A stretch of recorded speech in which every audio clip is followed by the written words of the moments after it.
All right, Coach, one more time. Is it okay if we record this interview? Yes, sir. John and Liz, is it all right with you guys? Yes. Of course. Awesome. All right, we have a quick sponsorship we need to read first. What's your warrior? Become it in the Army. Whether you want to cure diseases or develop technology the world doesn't know exists, the Army is where all that can happen. Find out more by contacting your local Army recruiter and follow them on social media at U.S. Army Baltimore. Ask yourself, what's your warrior? And go to goarmy.com/Baltimore to find out. All right. Once again, everyone, this is Alex Peters from County Sports Zone. I'm joined with John and Liz, our two sports journalist interns. And today we have Coach Jarrett Ingram. Coach, how you doing today? Doing well, Alex. Thank you. Now, first and foremost, nice and easy, can you tell everybody watching a little bit about yourself? Okay, so I am an athletic director and physical education teacher at New Era Academy, which is a 1A public school in Baltimore City. Awesome. Now, what sport or sports do you coach? What haven't I coached is a better question. Currently, I am the boys JV basketball coach, varsity cross country coach,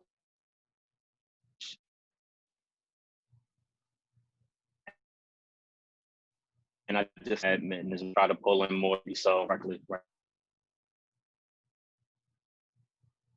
did you catch that, Alex? I caught until cross country. So cross country, JV basketball for boys, and varsity badminton for girls. Oh, awesome. I actually didn't realize I hope my boss doesn't watch this because I didn't realize that you guys had badminton. We do. I know Baltimore County has it where I think boys and girls can compete. In Baltimore City, we do just girls. So I love badminton. me too. It's so much fun. All right, Coach. So normally how we structure the interview is obviously we want to kind of get your thoughts on the pandemic that's going on right now. So can you kind of just talk to us a little bit on what your thoughts are with everything that's going on, and have you been in touch with any of your players? So I'll start with that second part of the question first. I mean, I'm always in communication with my players. I mean, not just for the athletic, purposes, but just to make sure they're doing what they need to do with virtual learning, which has kind of been a challenge, for teachers as well as students. It's a new thing. So I've been in communication with all of my student athletes, usually multiple times per week, as well as my coaches, just making sure that they're staying on top of the kids and checking on them. I don't know about everybody else's, other coaches in other schools situations. A lot of my students don't really have access to the technology it takes to be able to take advantage of online learning. So I've done a lot of hands-on troubleshooting with them through their classes and stuff.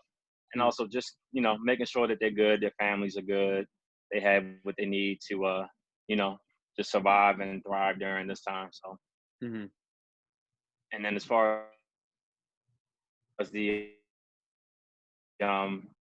sports side, it's difficult. I'm back. I mean, obviously sports is my life, but I do realize that this pandemic is serious. I know people that have lost their lives already to this, and, young and old.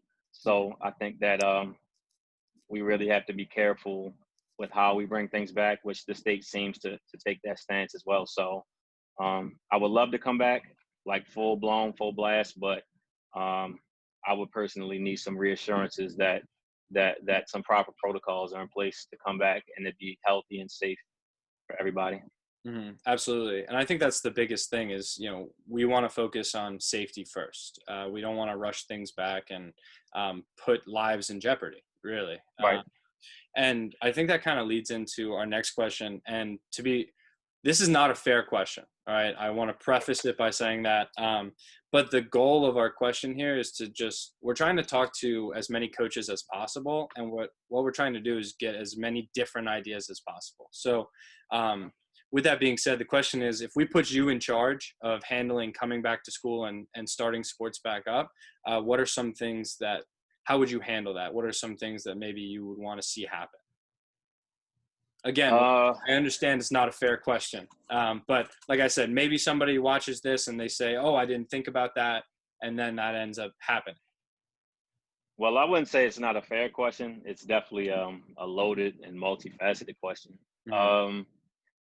So I think that the first thing that would need to take place is just obviously mandatory testing for everybody involved. So for all the students, all the coaches, anybody who's directly, in contact with the kids, definitely. I think that's non-negotiable personally. I think temperature checks daily would be a good thing. Um, I also think that because this is so new and we don't exactly know how much time, how much money is going to take to effectively roll sports back. I think that it might be fair to have even a modified season. So whereas for football, varsity football, you have 9 games now, maybe we have 6, which obviously is not ideal. That's not what I would want. But Hmm. with the amount of, I think that the sensitivity of the situation calls for being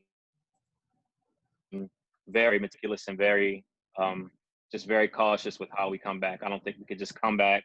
Oh, it's warm outside. Everybody's outside. Everything is all good. I don't think we can take that stance. And a lot of people, in the Baltimore community, unfortunately, seem to feel like it's over. And I know it's not. And I think that many people involved on the state level know it's not. So temperature checks, mandatory testing for everybody involved. I think those are the bare minimums before we can even get into things like facility cleaning, equipment cleaning and sterilizing. Um, I don't know. That really is a tough question. I don't have the answers. I just got off an AD meeting right before this call, and our district AD, she basically said she doesn't know either. So I think coming back in small groups makes sense and doing things that don't require a lot of contact as far as outside. Anything in the gym inside, I'm still thinking should be hands off for a while.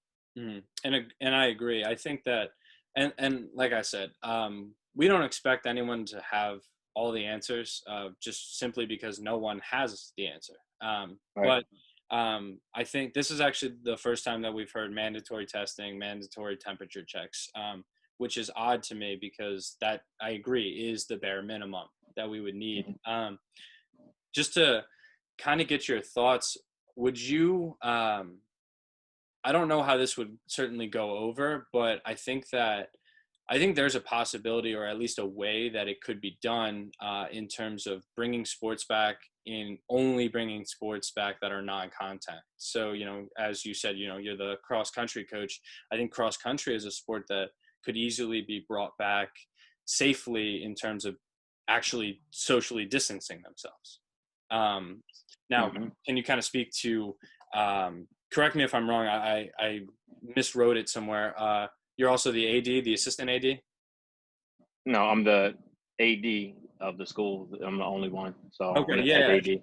So this is perfect. As the AD, can you kind of talk about, is that something that's even has been talked about, or even thought about? Definitely. I mean, I've been in contact with my colleagues this entire time that we've been out. So we kind of like to bounce ideas off each other. Hmm. Um, I just a little background about me. I grew up in Baltimore City. Basketball was, my not my first love, but it's something I grew to love. Hmm. Played it all throughout high school. Went to UMBC, played for a little while. So I love basketball. I love football. I love those traditional sports, but I also love the non-traditional sports and just trying to use any type of sport to engage kids. Hmm. So badminton, like I just said, there was never any type of badminton team at the school before I arrived. And of course, there was skepticism at first, but then when the girls got out there and saw that it was fun, more girls would come, and that's what it's all about to me: introducing kids to new experiences. So I say that to say that I always want to do that anyway. Like I always want to introduce new sports and things that people don't, like I was talking to I did golf, about because what happens is in the state you have to have a certain amount of kids on each roster to have a viable team. So I just inquired about how many golfers I would need in order to field a team. And the conversation just went from there. So sports like golf, I think would be great. Obviously cross country, I think is fine. Football, which is the big money maker for the sport, Hmm. is a little bit more risky, I think, and a touchy subject just because it is. probably the biggest money maker sport probably across the country for high school sports. So No, I agree, and I think that that's the right mindset to have. Introducing, we talk all the time at County Sports Zone about these impressionable 14 to 18-year-old teenagers, these high school student athletes and high school students in general. These sports and extracurricular activities allow them an escape from their real world, whatever that may be. So I'm in the camp of bringing something back rather than nothing at all, right. personally. So, John, Liz, you guys have anything? Yeah, just real quick, kind of stemming off of what we were just talking about. Can you kind of talk about your different roles as the athletic director versus coaching and how that differs with trying to bring these sports back? Like, how are you going to even the playing field almost for all the athletes? So that's a great question. And being an AD and a coach, I mean, they're totally different things. When I was a coach and just a coach, I could just focus on one team, recruiting one team, skill training for one team, academic eligibility and monitoring for one team. And as an AD, you have to do that for every single team in your building, on top of making recommendations for hires, evaluating coaches, professional development, scheduling, transportation. I mean, the list just goes on and on. As an AD, honestly, there's not one day where everything is done and I need to be done. Like, there's always something else that I didn't get to. And as a coach, it's kind of like it's a finite set of things that I need to get to and I can get to throughout the day. So I love it though, honestly. I love running a program, especially at a school that doesn't have a lot of athletic history, because it's just like I get to make a big imprint and kind of, start something instead of keeping something going that's already been started. So that's a challenge to me, and it's one that I cherish every day. That's awesome. Now, to focus more on your coaching itself, what type of coach are you? What are some of your philosophies, and what are some things that you may preach to your players? I'm definitely a proponent of hard work before anything else. So I believe that you get what you put out. As someone who grew up and was not considered like one of the most talented people in my circle, I mean, out of my good friends, I would say out of 3 or 4 of us, all of us ended up playing Division I basketball. So they were all a bunch of impressive athletes, and I never really was able. I just had to work to succeed. So hard work, I'm definitely a proponent of. Academics matter more than anything else. I went to Baltimore Polytechnic Institute, which is known for high academic achievement, and I think that that's the most important thing, obviously, in a school, is being a good student and learning.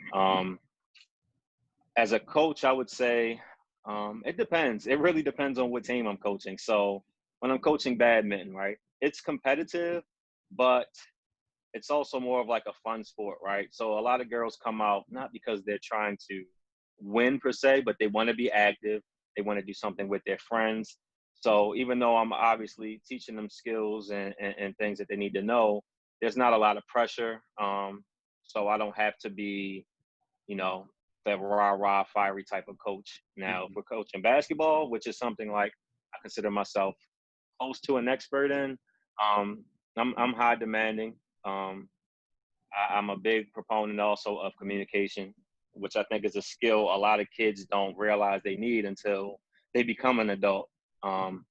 So just learning how to effectively communicate what you're trying to do, what your plan is, with people, is a skill that I try to convey through coaching, and that's whatever sport I'm in.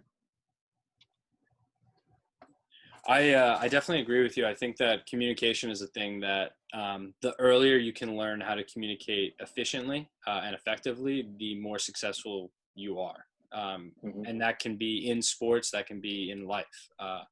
I believe that wholeheartedly. So I have a tendency to control the conversation for my interns. So periodically I need to make sure I pause. And John, looks like you have a question.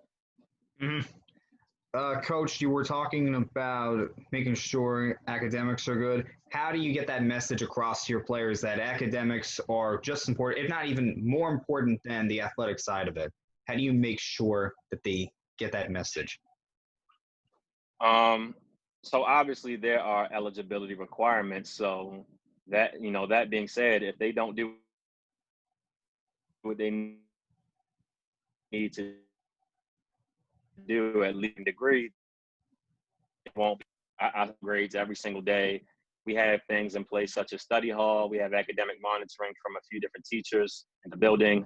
I also like to model what I want out of my kids, right? So I'm always talking about things that aren't necessarily related to sports. And I let the kids know that even though I love sports, I love athletics, it's not all that I am.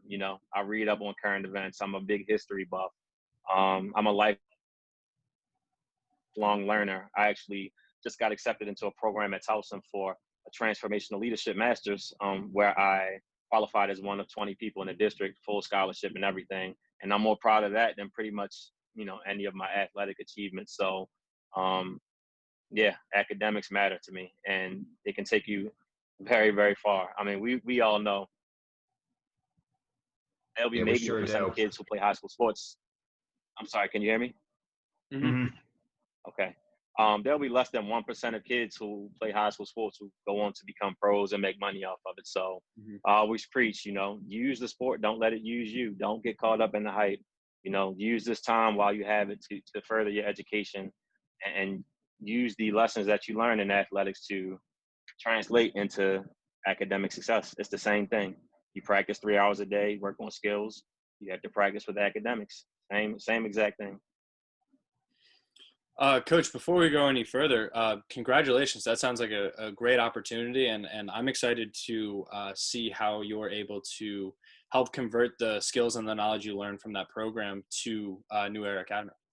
Thank you, man. I appreciate that. I'm excited as well. Looking forward to it. So and for this, this is the first time we've had, in your case, a 3-sport coach. So you can talk about any 3, or you can pick one in general. But can you kind of tell us what some of your favorite drills or things to do at practice are? It's funny. A lot of my favorite things to implement and practice are things that I hated when I was a player. The irony. So uh, I really believe that it doesn't matter what your skill level is, and it doesn't really matter what sport you're playing. If you're if your body great shape, give yourself a chance. I'm really big training safely. I'm really big on conditioning and running. We have a huge hill at the far end of one of our end zones, and I use that for every sport. I mean, kids are on the hill consistently, running up and down with bricks in their hands, some with body weight vests. So definitely I love running, which is something I didn't love to do, like I said, when I was an athlete. But as I got older, I started to appreciate it a little more. And now, for instance, I think we've been out of school maybe 3 months, at least like 5 times a week. I'm running a hill right by my house. So definitely running and weight training. And as far as like a specific drill, um, when it comes to basketball, I really love transition, any type of transition drill. Um,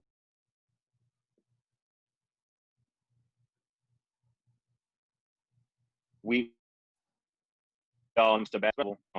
You might not necessarily run up against a lot of teams that are stagnant and like to hold the ball and run through their sets. And I think being able to play in transition is something that you can improvise really easily, and it's really effective, especially in a Baltimore City league.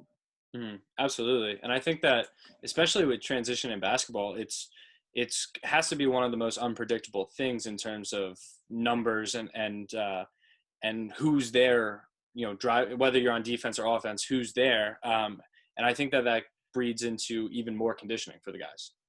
Absolutely. Without them knowing it, that's like the fun part of practice, but they're still working, right? This I think is my favorite question. And again, you can, let's go basketball. We're going to shoot basketball here. So I'm going to make you a mad scientist. All right. I'm putting you in a laboratory. All right. I want you to create your ideal type of player. This can be physical characteristics. This can be, mental skills in terms of like leadership or things of that nature. What does that ideal type of player look like to you? So the first adjective that came to mind is selfless. So yeah, so a selfless player, meaning a kid that's going to do whatever the coach asks or whatever he needs for them to taking the last shot, or whether it be sitting out for 5 or 6 minutes because the kid who plays behind you got a chance, he's hot, and the coach wants to keep going with him. And that's, I think, the hardest thing for a lot of young student athletes to really absorb, taking their self out of the situation and going with whatever's best for the team. Mm-hmm. So definitely somebody who's self. A kid who's mentally tough, like my favorite basketball player of all time is Kobe Bryant. And it's because of his attention to detail, the high level of his skill, but most importantly, just his mental toughness. He was unshakable. You can tell that it didn't matter what the situation was. It was never too big for him. He was always calm and under control. And those are characteristics I think are big part of a ball player. Self-control, selfless, mental toughness, the ability to really to do anything on the court. So having a myriad of skills, whether you be a 5'10" guard or a 6'6" post player, just being able to do a little bit of everything. Mm-hmm. Now, if you were to kind of feed off that a little bit, if you got this perfect player, your ideal type of player, and you're going to build around him, what position would you like him to be? It's funny. I think in basketball now there are only 3 positions, which is different from how I came up. Like if you were, let's say you were a 6'10" coming up, right? Like in my time, immediately when the kid was in practice, the coaches were putting him in post drills. It was all about post. Everything was about post. These days, you don't really see any traditional posts. You see kids who are 6'8", 6'9", 6'10", and they're out on the wing or even running the offense. So I think my ideal player would be a wing, like a 6'7", 6'8" wing, who's tough, likes to mix it up, go inside and get rebounds, do some dirty work, but also can knock down, jump shot, handle the ball a little bit, and definitely is a vocal leader. Mm-hmm. Absolutely. Are you a fan of the way that the game is transitioned? In some ways, yes. In some ways, no. So from a skill standpoint, absolutely. I mean, yeah, I see kids doing things that I didn't do and didn't learn to do until I got to college. And you see that at such a young age, like kids are so good with the skills that they can already do.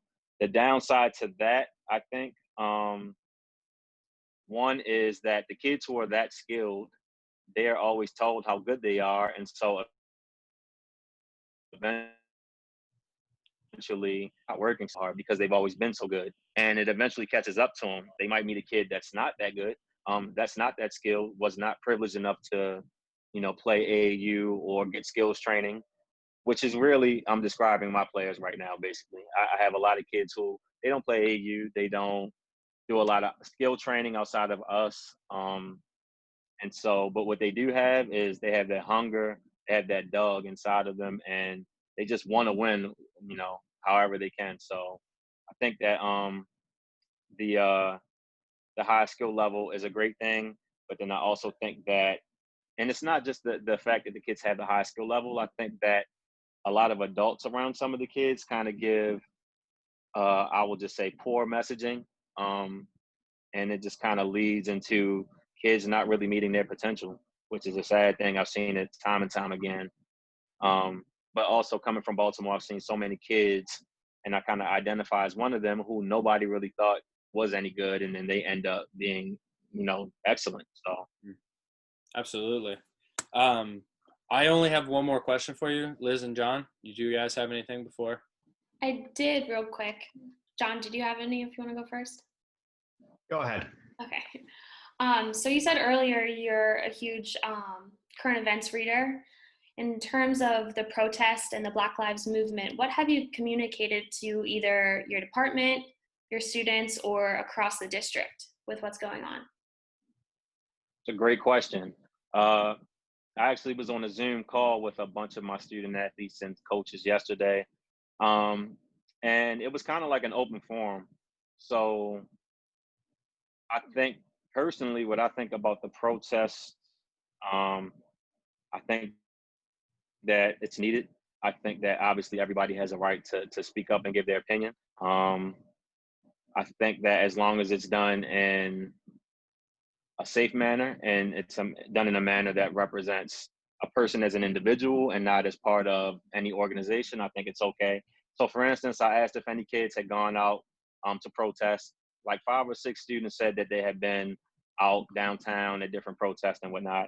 And the first question I asked them was, "Well, were you guys safe? Did you engage in anything that might have been dangerous or anything that I would frown upon?" They were like, "No, of course." My second question was, "Well, did you wear any new Air gear?" And they were like, "Well, why'd you ask that? What kind of question is that? Why?" And I'm like, because when you do stuff like that, wearing the school gear, you kind of represent the school and not yourself. So we had that conversation around that. Um, and then another part of the conversation was also about what what do you want to get out of it? Like, if you're going down there to protest, don't just go down because you see everybody doing it or because your friends are doing it. Do it because you feel a certain way and there are certain things that you want to see done, and that's what you're protest for. So it was a good conversation. It was open. I let people speak their piece, and I didn't really structure the conversation because I wanted the kids to be able to get out their emotions and speak about what they really felt, and it was good. It was.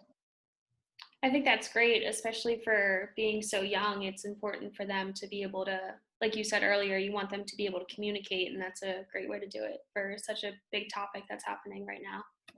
Yeah, and as a teacher, our natural inclination is to structure things and make sure that this protocol is in place, that's in place.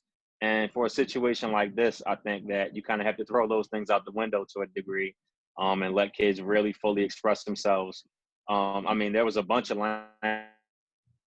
language that I really not really approve of, but that wasn't really the time for me to tell them to watch it. I kind of, especially given some of the situations that the kids explained, and it kind of made me understand why some things are said a certain way or why they feel a certain way. So it was great. It was something that um, it kind of reaffirms why I'm doing what I'm doing, because like I said, sports is great. I love sports, but I think what sports does is it creates family, and then it gives people the comfort to express themselves in a way that they might not even express with their real family. So I was really proud of my guys and young ladies after yesterday's conversation. And I'm sure they're appreciative of that too. I Yeah, hope and so. to feed off Liz there, and I think what's the most important thing that I got from that was you allowed them a free and a safe space to share their thoughts and their feelings on an issue that is so large that at their age, 14 to 18, they don't know even where to start. So, and I think that is super important. Every kid is different. Every family situation is different. Everything is different. And to allow that free space for them to share, and maybe they hear something from one of their classmates or one of their teammates that they didn't really think of, and now they feel better because of that opportunity that you gave them. Right. I hope so. John, do you have anything before I ask my last question? Yeah, Coach, kind of bouncing off a little bit. During these tough times, you've seen your players, some of them stepping up, being leaders, and trying to keep these guys motivated and girls motivated and safe. Or have you seen everybody just work together, make sure that everybody's doing okay, and that make sure that they know it's going to be okay? It's been some of both. I have a couple of student athletes who are really, like, they're great communicators. So they'll call everybody on their team. They'll FaceTime me with 15 other student athletes. And they're always trying to organize things. Like, we do Zoom workouts and things of that nature. And that was something that I didn't put into place, or the coaches. A couple of student athletes actually came up with it, and it just kind of grew week by week, which is great. That's what you want, for them to eventually take onus of, their athletic experience, especially during these times. I mean, it's so easy being home all day to put on 10, 15, whatever pounds. And the fact that they are actively trying to make sure not only that their bodies are right, but that their teammates are in order as well from a workout standpoint. I mean, it's great. And then my coaches, they've done a good job of staying in communication with parents and families. There have been a few times where I've actually gone into town. I don't live in Baltimore. I actually live in Montgomery County. So I live about 45, 50 minutes from my school. But I've still gone down a few times just to check in on kids, make sure they have what they need, kind of direct them to some resources and things of that nature. So every single day, it's been really tough not being there with my kids. So I'm just trying to do whatever I can to make sure they know I'm still here, and I'm here to support them however I can. Absolutely. That's pretty cool that it was the students that set up the Zoom workouts. I think that really just show there are definitely leaders on those teams. Yes. Coach, the last question I have for you is, how have you been able to use quarantine to improve yourself? So funny you asked that question. So I was on an AD meeting right before this call, and then right before that meeting, I was on a call with 5 of my really good friends from childhood, and the conversation was basically about bettering yourself, like not wasting time. So some things that I've been doing, I think I mentioned earlier, I kind of run. I run hills and do lunges and do a bunch of body weight exercises pretty regularly.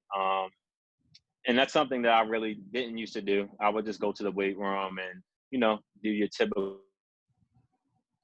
sets but this has actually been like more beneficial, like mentally and physically. So I think I'm going to keep up with this routine I have now.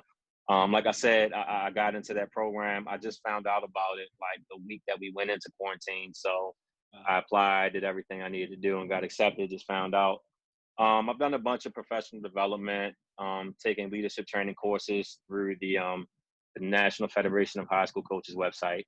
I've done a bunch of webinars on different sports, especially basketball, just trying to, sharpen up on some skills and learn some new things. I'm taking a course right now to get some certification in Excel.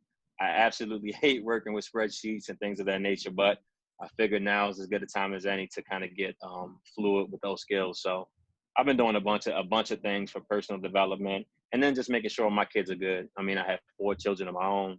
2 of them are in high school. So just making sure that they are on top of their studies. My 2 high schoolers are athletes as well. So I'm on top of them, making sure they're going to their Zoom workouts and they're doing things that they need to do to stay motivated and sharp.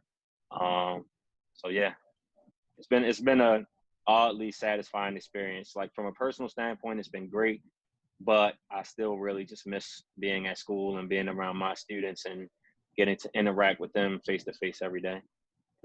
No, absolutely. And I think a lot of people can agree with what you just said. I mean, it comes down to making the best out of the situation we're in.